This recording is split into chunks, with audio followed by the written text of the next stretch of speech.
Hello, everyone. I'm Elizabeth Daly, Dean of the School of Cinematic Arts, and I'm so glad to join all of you today in celebrating International Women's Day. In an acknowledgement of the inspiring ways women contribute to every field of work and culture around the world. It's about time for recognition. I'm especially happy that I'm going to have the opportunity to introduce you today to a remarkable young woman who will join us in conversation with President Carol Folt. Channing Godfrey Peoples is a writer, director, producer, and of course, what I'm proudest of, she's an alumna of the School of Cinematic Arts. Channing grew up in Fort Worth, Texas, and in 2011 graduated from our MFA program in film and television production. And in a very short time, she's built a body of work that honestly and lovingly examines the experience of African Americans in the South. Whether it's in documentaries like Carry Me Home, a film she made about African American funeral homes, or Red, which she starred in as well, a film about the importance of family heirlooms. And of course, she also won a student jury award from the Directors Guild for that film. Many of you may have seen her work on Sugar Queen, where she has written several episodes. And she takes her audiences deeply into all of these communities. Channing's versatility is really evident in her breakthrough feature film, Miss Juneteenth, which, if you haven't seen it, do so immediately. It's a film about a former beauty queen who struggles to raise money to survive and to enter her very, very reluctant daughter into the annual Juneteenth pageant. Beginning with its debut at the Sundance Film Festival in 2020, when we all got to applaud her and sit very proudly in our chairs, the film has really received rave reviews for Channing's writing and direction, with journalists really pointing out how true it is to both its Fort Worth location and the experiences of the Black community. Channing has now been honored by Filmmaker Magazine as one of the 25 new faces in independent film. She's received fellowships from the Sundance Institute, Austin Film Society, and is a recipient of the prestigious Westridge Grant from the San Francisco Film Foundation. Needless to say, all of us at the School of Cinematic Arts are very proud of her and thrilled to have her joining President Folt today. So now let's join the two of them in conversation. I know you're going to enjoy it. Thank you, Elizabeth. It is so fabulous to be here with Channing, kicking off or really doing the culminating of our International Women's Day, and I have the chance to interview her. Most of you have probably heard that a bit about International Women's Day. It dates back to 1909, when it was called National Women's Day, and it was held in New York City. It has grown, it's marked in different ways all across the world. The United Nations actually began celebrating it in 1975, and it's now celebrated in more than 100 countries around the world. We have had an amazing celebration today. We've had interviews with fabulous women focusing on Trojan women, and they certainly are doing a lot in the world. Terrific speakers with voices from our students, faculty, our staff, and our alumni, including two leaders from our local communities. So now I have the chance to do this fabulous interview with Channing Peoples. Channing, I am a huge fan of yours, and I absolutely loved the movie Juneteenth. When I found out that you were available for this interview, I was just so excited, and I can't wait to have a conversation with you. I wanted to tell you, though, you may not know that this year we actually celebrated Juneteenth as a university for the first time. Oh, wow. And that, too, was such a beautiful celebration. So I think it'll be fabulous for us to keep up that tradition, a bit different from the tradition you're talking about, but one that really does mark the advances of people, Black Americans. And it's a fabulous chance for us to do that and then have you with us today. So we're going to talk about the film and lots of different things, but I'd love to start talking with you about how you got your start. Can you tell us a little bit about that? I have to tell you first, I am over the moon to be here, President Folt, but I know that you know that because I've told you that like 10 times before we even have gone live. And I want to thank Dean Daly for that beautiful introduction. You know, I have such great memories of my USC experience and I've taken it with me. It's a big part of how I got my start, actually. If you want to go a little bit further back, I actually grew up in Fort Worth, Texas, which is where my film is set. And on film, it feels like probably like a little country town, but Fort Worth is actually a major city. But the side of town that I grew up on was really like close knit and everyone knew everyone. And it was like a working class African American community. And there was a small community theater on that side of town, coincidentally called Sojourner Truth, that my own mother would take us to.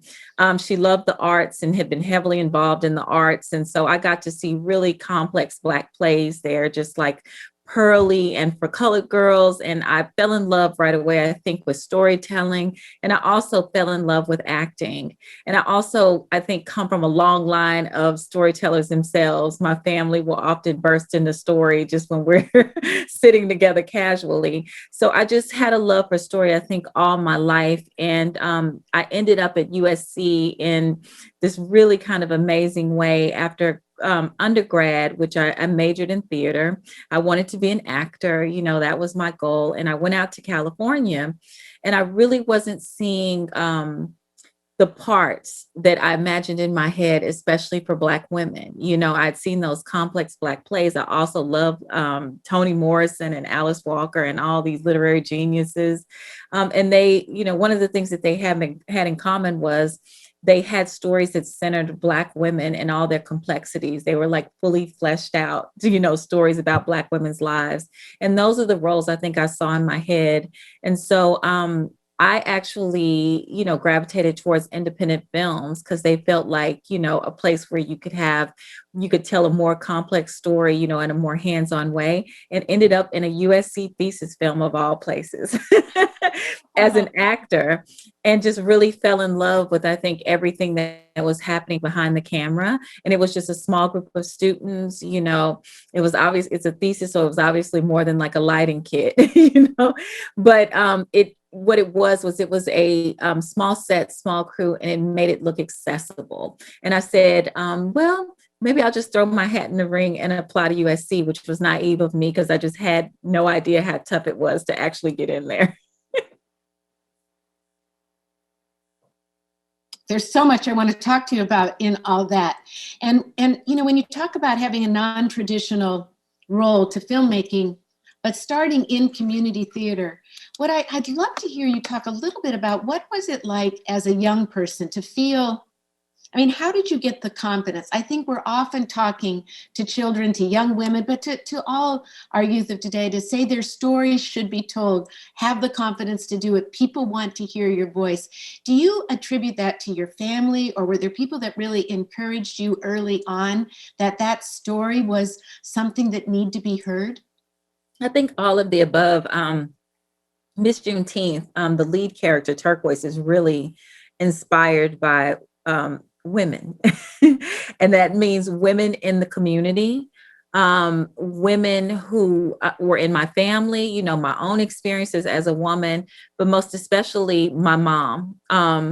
You know, I watched her with her own artistic ambitions, you know, try to juggle her own dreams with, you know, that of raising children. And that had a big impact on me. You know, one of the things that I will say that I saw in common with the women in my life was there was this sense of determination, this get it done no matter what quality. You know, some people would call it grit, but the one thing that I really noticed was no matter what, you know, the women always carried themselves with grace. You know, you never knew how tough it was in the way that they moved forward in life. And when I became a woman myself, I said, wow, you know, to be juggling all these things and still be doing it in this very graceful way. And I wanted to definitely bring that to the role of Turquoise. So I think that's absolutely inspired me. I know when I was making the film, I had a very, very young daughter. She wasn't one yet. She turned one on set, I believe. And there were moments, honestly, President Folt, when we were going to make the film, I was like, wow, my baby's so young, how will I do all this? How will I juggle it, juggle it all? But I just called on the determination of the women in my life that I had seen. And I just knew that I had to keep going forward, especially as an example to my daughter, to carry forward the example that I had had. When you were coming up through cinema school, we'll come back and talk more about the film in a moment, but were there things that you felt really helped you to, the things that you learned at cinema school that helped you take this next big step from all the pieces, the other types of films that you made to make this full feature? I mean, I think you probably learned a lot about film, but what were some of the things that really stand out that the cinema school taught you that you used in the making of the film? I really feel like my USC experience allowed me to, I came with the stories in my heart, but it gave me a place in which those stories could be nurtured without like the pressures of industry and things like that. I also got a chance to meet other creatives that are still presently in my life. I'm still very much in touch with my friends from USC, and some would later become creative collaborators. Some are in different parts of the industry. I can always call and ask a question and say, what do you think about this? We all have different levels of expertise that are helpful. I loved on a practical level, I loved my screenwriting classes. I mentioned that a little earlier before we got on here. I have kept like notes from my screenwriting classes, all the handouts, because there were handouts at that point. Okay, I'm dating myself a little bit.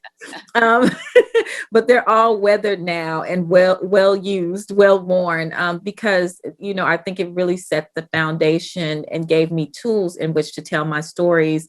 When I applied to USC, I told you I applied with a certain naivete, and I'm glad that I did because I might not have applied. But one of the things that I did come with was I came with my own stories.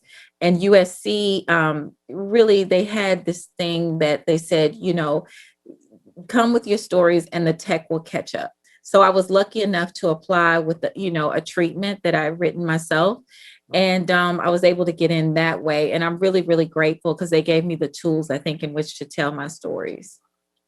Well, one thing they do at the cinema school, I know really well, is that they do introduce you to people. And networking and things like that, of course, I am sure have proved to be very, very important for you in your career. But they also get you out and get you to produce things. I think, you did SCA showcases, you did CAA, so you're no stranger to that.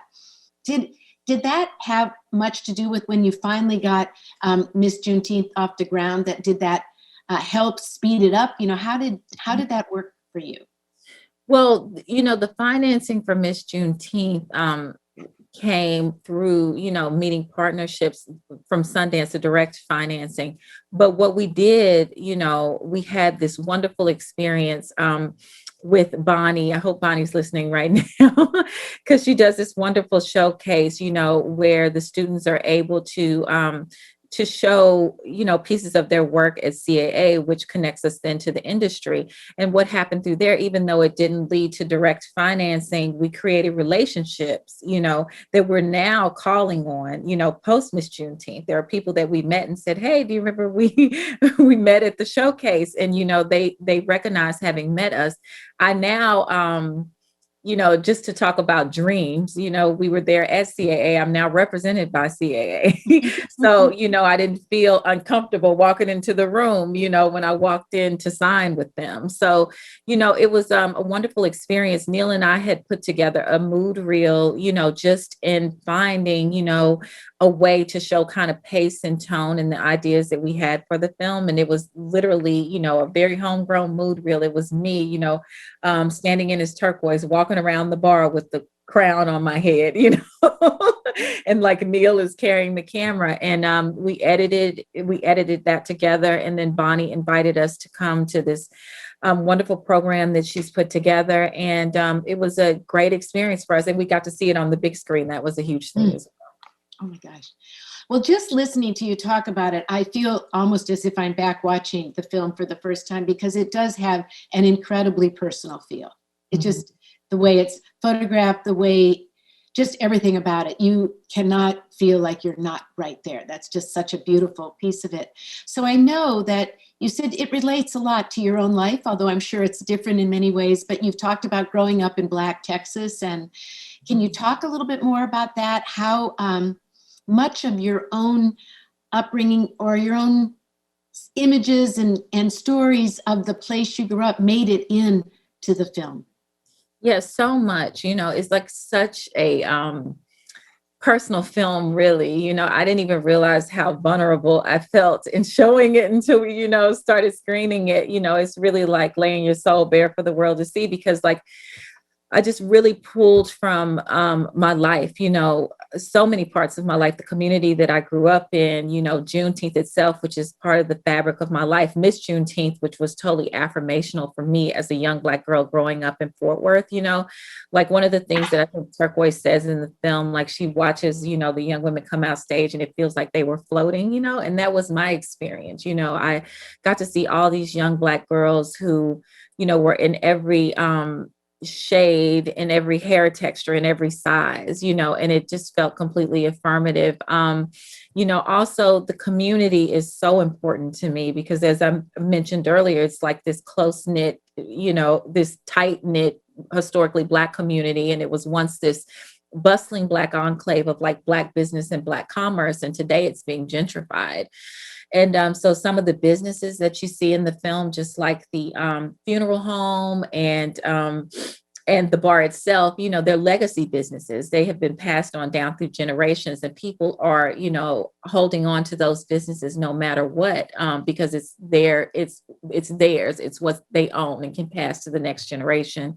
And so growing up in that community always felt so visceral and so alive and colorful and so real to me. And I wanted the film to feel like that. And so even in talking to my other creatives, like with my cinematographer, I was like, I want, he came down and, we kind of went around the community together, and, like the colors feel so saturated in the community. And I wanted to see that on screen. I wanted the heat to feel like that it was coming off, in every single frame, So all of those things were greatly important to me. I've also talked about, this mother-daughter story and, watching my mom navigate her own dreams with raising children. I think originally I'd written it from that perspective. It was always in Turquoise's voice, but just, it was based on having watched her. And then like right around the time, of course, I found out I was going to be able to make the film. I found out I was going to become a mom and I would have a daughter. And so that changed, I think, the film in many ways, because I had a tougher love version of Turquoise on paper. And then once I had my daughter, I discovered this intimate bond I can't even describe, fully. It was just this joy that I had for this little human being. But at the same time, there was also this, fear, because I had been, like a film school student for a long time and a starving artist for a long time. And I was like, I have to take care of this little life, So I was literally experiencing what Turquoise was experiencing in real time. Maybe that's partly why I related to it, but you addressed some themes about motherhood, about deferred dreams, about independence that are just universal. And for all of us who are parents, there were moments, I won't say which ones in case people haven't seen them, when I felt like I was sitting right there, going through the exact feeling. And I think those themes, those motherhood, deferred dreams, independence, are really wonderful when we think about the International Women's Day. And in part when we think about COVID, because I think women and mothers, some of them are facing these issues, difficulties with these parts of our lives more than we ever thought. Have you been thinking about that as you've thought about COVID and quarantining? Has that heightened some of your feeling about the themes that you covered in the movie? I mean, it's interesting because so the film came out right around the time, we were putting it out like right around the time that COVID, we were all discovering really what COVID was and what this pandemic meant, and then right after the film came out, then we were also navigating like the uprisings after like, the loss of George Floyd and Breonna Taylor and all these things that were happening in the Black community. And, we were having discussions about being able to, survive even in present day America. So there are themes, I think, in the film that we were discussing, but they have been conversations that have been having had in our community for years, And so I was always examining, I think, Juneteenth, if some folks haven't seen the film, it really commemorates, this day in which our ancestors who were enslaved people in Texas found out they were free. Unfortunately, that was 2.5 years after they were actually free. So thematically, I was examining in each of these characters, like what happens when good things come too late? What happens when freedom comes too late for these characters? What does freedom mean for each of these characters? What did it mean for our ancestors to get it late? And what does it mean for us today? So yes, I think there's so many themes in the film. There's this theme of freedom. There's this theme of, as you've mentioned so eloquently, dreams deferred, that I think applies to, many women, in our ideas, like about what we should be doing and what our lives actually look like, these ideas of like regret and our ability to be able to change our futures. So, there's a lot of things in the film that I hope people will find something and be able to see themselves. When you film and when you're talking about places that you grew up, or, there's part of that is going on there too. Did you have things thinking about growing up in Fort Worth or growing up in Texas that you felt were important to people to know about your city and your community? I think so. I've definitely mentioned, a little earlier in this conversation that this particular community is being gentrified. And I think for me, it was interesting because my USC thesis film was shot in this same particular community. And it also, there was a bar that we shot in there as well, which when we went back, to start researching for Miss Juneteenth, it was like a bar that had been in the Black community forever. It was where people went to dance and hang out, and it felt like a family. It was a lot like the bar in Miss Juneteenth. But when we went back and researched, just a few years later, it turned into a craft beer company. So I think for me, there's a sense of wanting to, preserve these institutions on film and not wanting them to go away. That's really hearing you talk about that. And of course, that's something we think about even at USC right now. We live in neighborhoods that you want to be able to continue to thrive. And yet by being there, we know that we have an influence on the neighborhood. This is such an important aspect of all of our lives right now. And I feel like that's important that you're talking about that for all of us. Now, I know you have a toddler in the other room, and so far we're not hearing her. What was it like? I think she came with you and your husband to the Sundance Film Festival, and she was just a little baby, I think you said. What was that like? And how are you doing all that? The answer is, I don't know. But I know that there have been strong and determined women before me who have, done that and so much more, But when we were on set, we literally, created a room for her on set, in the production office. And whatever, little money that we made from the film, we paid a sitter to just hold her so I could run back and forth between takes and breastfeed her. I'm not kidding. And there were times if we didn't have childcare that day, she would be in the little baby carrier and on me or on my husband. Like, we just had to figure out a way to make it work. And it was, it had its own challenges, but it also had its own joy. She really gave me a sense of joy, and really, I think the film has that intimacy and joyfulness just because I had her so close to me. And it was also a choice, I think, because she was so young. I may have mentioned this, she turned 1 on set, so she was an infant, and I just didn't want to miss that time in her life. It just goes so quickly. I wanted her close to me. I didn't know that there would be a pandemic and we would all be much closer, not that long later. But no, she's absolutely a gift. And it challenged me as a filmmaker. I was always preparing. I think the USC experience teaches you that. I had the film photo boarded and storyboarded and shot listed long before we ever made it. But I think that preparation, as a woman, and especially, as a mom with an infant, it makes you prepare in a different way. That's for sure. Well, we'd love to show a clip that we have right now. I think that'd be great. So if you set that up for people, we can get it ready to show. That'd be great. Absolutely. I won't go into much detail about it because I like people to take what they can from the film and not put my opinions on it. But it is a clip in which, you get to see the dynamic between Turquoise and her daughter, Kai. And there's a very special piece that's being recited from one of my favorite literary geniuses. So I'll just let people take a look and, we could discuss a little bit. I did. I am a woman. Phenomenally. Phenomenal woman. That's me.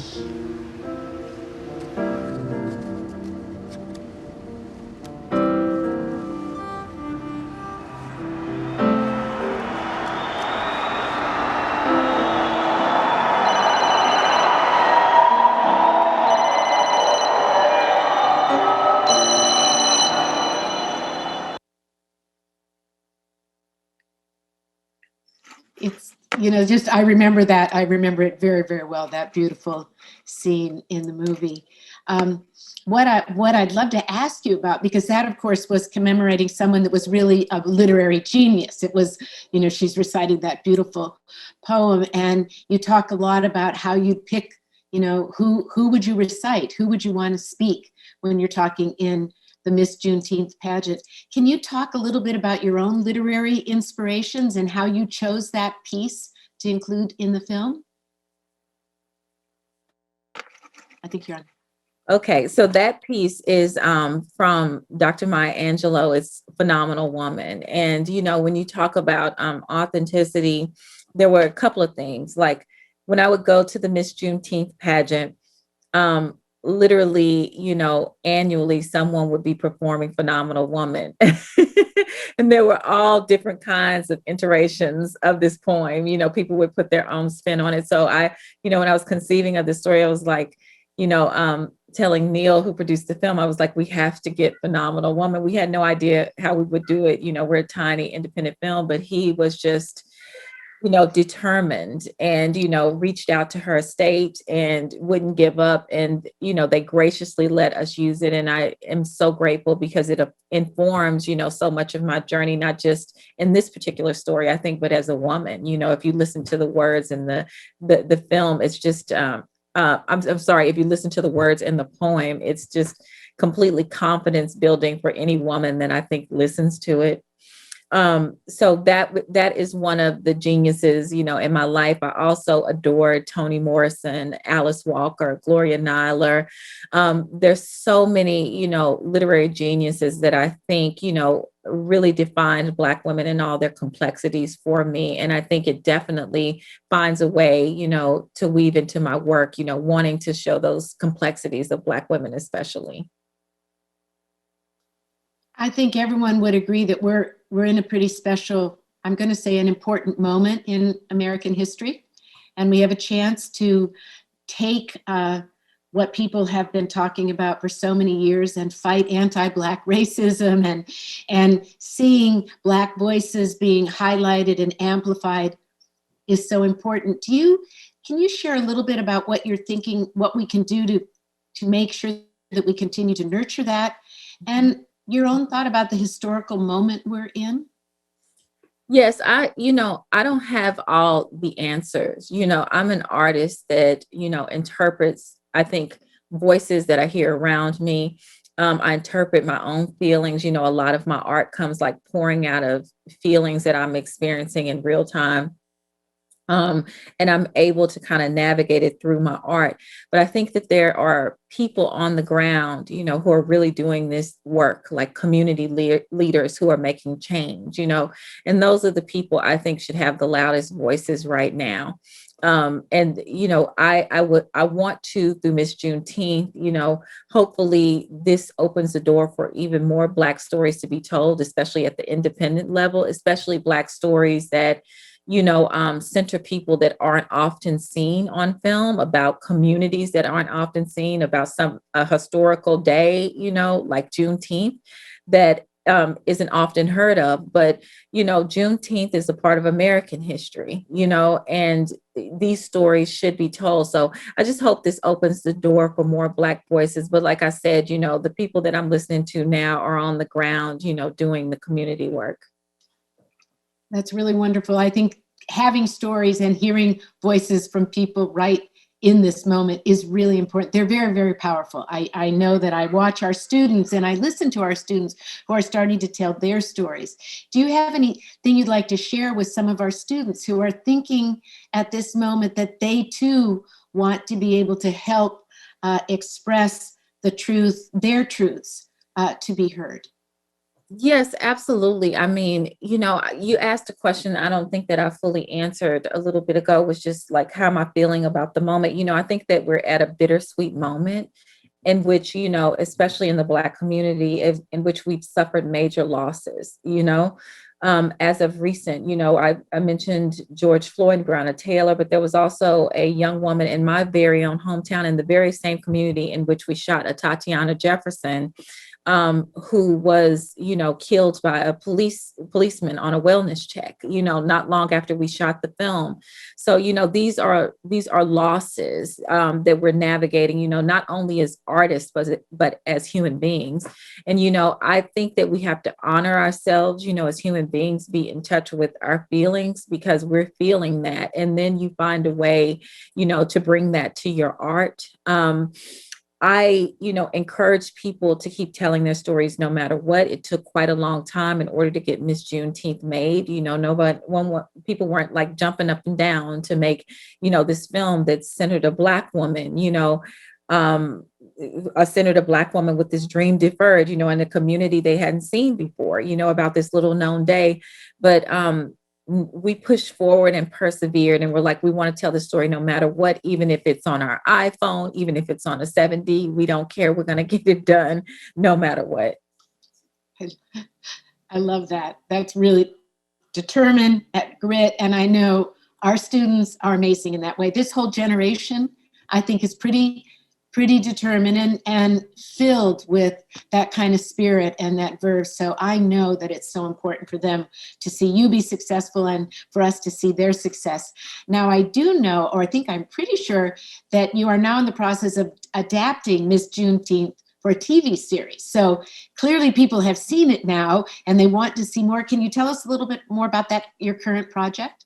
Yeah, I mean, we're very, very early in the process. It's actually with UCP, who was wonderfully supportive of my voice when I talked to them. And, I talked to them about Miss Juneteenth, but there were other television ideas I had. So it's like a first look deal in which there'll be other stories that I want to tell with them. But, Miss Juneteenth has, is navigating very specific worlds. And, there was more story that I wanted to tell. So fortunately, I got to do that.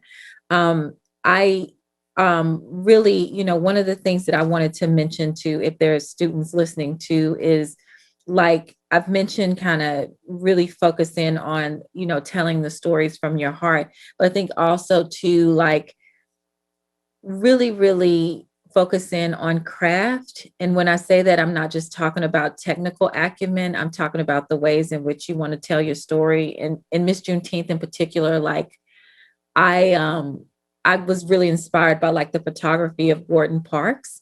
Like he has the Segregation series, which is this really beautiful series of photographs. And that informed, the way that I wanted the film to look. It also informed, it inspired me visually, just in looking at that. There were stories that I imagined in my head.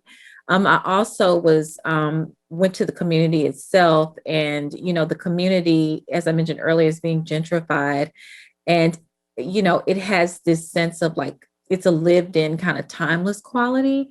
And that informed the film. And like the pace was informed by the community having kind of like this everything, remains the same. Nothing feels like it ever changes, even though it really does. There's this stillness about it. There's this familiarity. And so I would urge people to like really dig deep and find that sense of craft and hold on to it. I know you've mentioned several times Neil, and I know that that's your husband, Neil Creaky Williams, whom you met at USC, and he's a producer, right? Was on Miss Juneteenth. So you clearly work together and have done a lot of projects. I'd love to hear about that. My husband and I are both biologists. We were in the same department, and we had a lot of rules about whether we could talk work at home or keep it separate. What is it like working together? And clearly it's been successful. Do you have some more projects that you want to work on together in the future? Yeah, that's interesting because that's another thing that, I urge people to do. I feel like I'm giving advice, but I'm still learning. So, please take this with a grain of salt if it doesn't make sense for you. But one of the things that I really got from my USC experience was, meeting incredible creative collaborators. And, Neil was definitely like a very, very important part of that journey. When I talked about the thesis film that I'd done earlier, I was, away in Texas for quite a while working on it. I came back, I shot on Super 16. So we were figuring out a way to telecine, and I needed another editor to pull all of this together. And so I'd heard about Neil and, heard that we had a lot of things in common before I ever met him. We were both at USC, Black folks from the South that were telling films that often highlighted history and culture. And so I was like, excited to be able to meet him. And then we had a chance meeting one day in post. And, the rest is kind of history because like we had so many commonalities, not just about the kind of films that we made, but also, we respected each other's taste. We might not always agree on what films we liked, but we appreciated each other's taste. So like I urge people when you're at USC to take advantage of those opportunities. You might not find your principal creative collaborator, but you will find people, I think, along the way that you still touch base with, who are familiar with you and your work. I've probably talked to just today, probably three USC folks, 2 classmates and Neil at least, and having questions, about things and getting answers to my questions that I might be unfamiliar with. So, those relationships go with you. Have you started to think, and I imagine you have already, about some stories you're particularly excited to tell ahead? Oh, absolutely. There were stories that I really had, invested in at USC. I remember I took the mid-level documentary class there and made a short documentary myself. And one of the things, it was in Professor Amanda Pope's class.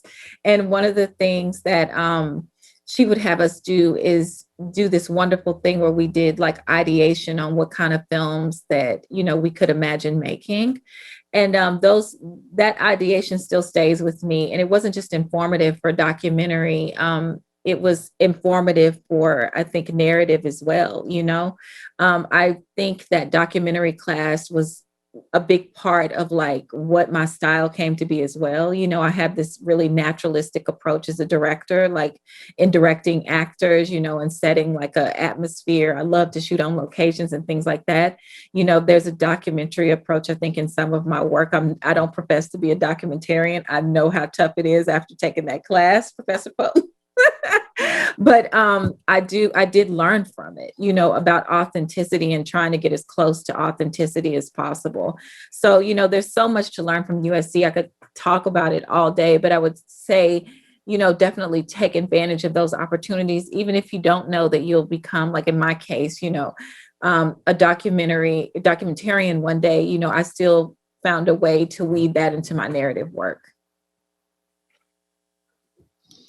I think that as we think about the next, coming year or two, we're going to see a lot of transformation. Do you think that we're going to see a change in the types of films that are made, or do you think we're going to see more films that are really about this time? Because we're seeing this burst of science fiction and fantasy, and yet we're also seeing this other attempt to sort of be semi-documentary and semi-storytelling. Do you think there's a prevailing wind blowing right now? I think that we definitely will see a lot of change in what we're seeing in front of us. I think we'll see more stories about, unique experiences unique experiences, because that really makes me excited. That is why I wanted to tell the story of Juneteenth, because I was so inspired by this community I grew up in, by the people in this community. I was like, oh my gosh, I could just walk into that bar and, come up with a million stories in my head, just like people watching. And so I just think about what a loss it would be not to see, unique stories from, so many different people's experiences. And so I hope that we will see more, personal stories. I think too, because we're navigating obviously COVID and what that means for production, people are conceiving of stories in different ways. Neil, my creative partner, is like much better at being able to kind of see the future of like what film will be. I think my mind is always stuck in, the past, and like wanting to bring that forward into my stories. Obviously, because I made the kind of film like Miss Juneteenth about dreams deferred. You can see what my perspective is.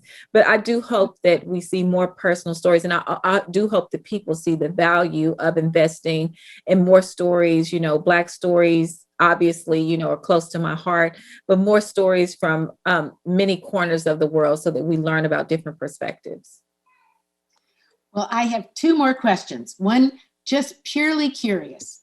You have all these ideas. Do you carry a notebook and keep them that way? Do you put them in on your iPhone? I mean, how do you keep all that imagination and creativity going and being able to retrieve it when you want to come back to it? Yeah, I was just thinking through that. You're a tough one, President Folt. No, I used to be so much more organized about it before I had a child. And now it's like, I'm just desperately writing anywhere, index cards, paper towel, whatever I can do. I record a lot of stuff in my iPhone. Now they have voice notes and things like that. But, the things that really tug at me never really go away. I get nervous about forgetting them, and then they come back. Sometimes they come back in a different form, which makes me nervous because I'm like, was the last version better than this one? But, when I sit down, it just kind of pours out of me. Miss Juneteenth was like that in a way, because it came from so many places that I mentioned earlier. The only way I can describe it is like, I remember seeing my grandmother quilt when I was growing up, and she would take little scraps from everywhere, an old t-shirt, one of her children's old dress or pants, something that she cherished, of her parents. And somehow at the end of the day, she'd come out with this really beautiful like piece of art, a quilt. And that's how I felt about Miss Juneteenth. I felt like I was just pulling from all these different places. And that's often how I approach my art. Thank you. I love that. I love the quilt analogy. That's fantastic. So before we go, could you just share where do you find your joy in this time when there's so much happening? You're so busy and so many things are going on. When you dig deep or find your joy. Tell us about that a little. I mean, my daughter is my absolute joy. It's a joy that I can't even describe. It's just a smile on her face. It will just light me up. That's all I really need. I think second to that is really like feeling the energy of my art come through, and that's something I can't even explain. It's just like, I sit down at a computer, and it's such a basic thing, to sit down and type on a laptop. But I just feel like this urge to like for the story to come forward, and it just feels like it flows out. And that's just this sense of joy I can't describe. It just, feels like it takes me to a whole other place. So there you have it. My joy. Well, thank you. You have been giving all of us joy. There is something so special about hearing you talk about this and just the connections between your life and your voice on the screen and the stories that you have told and certainly will tell. So we are so grateful. It has been special having a chance to talk with you and meet you on screen. Can't wait to see you in person someday when you come back and visit at SC. And I know you're here and you help and you talk to students all the time. We're so appreciative of that. So you helped us create a beautiful International Women's Day. Thank you. Thank you so much. It's just a pleasure. I'm so grateful to be a part of this tribe of women, this tribe of very special women. And you and Dean Daly are such a big part of that. I want to thank you for having me, President Folt. Thank you for all the difference you have made and continue to make. You are absolutely an inspiration. And I'm so grateful to have been in conversation with you. I also, want to thank Dean Daly. I think she's still listening back there for all the difference she made for me when I was at USC Film School. You're a difference maker, Dean Daly. And I loved having her there watching Miss Juneteenth at Sundance. It was so special. Thank you. Thank you. Shall we do it? Shall we fight on? Fight on. Fight on.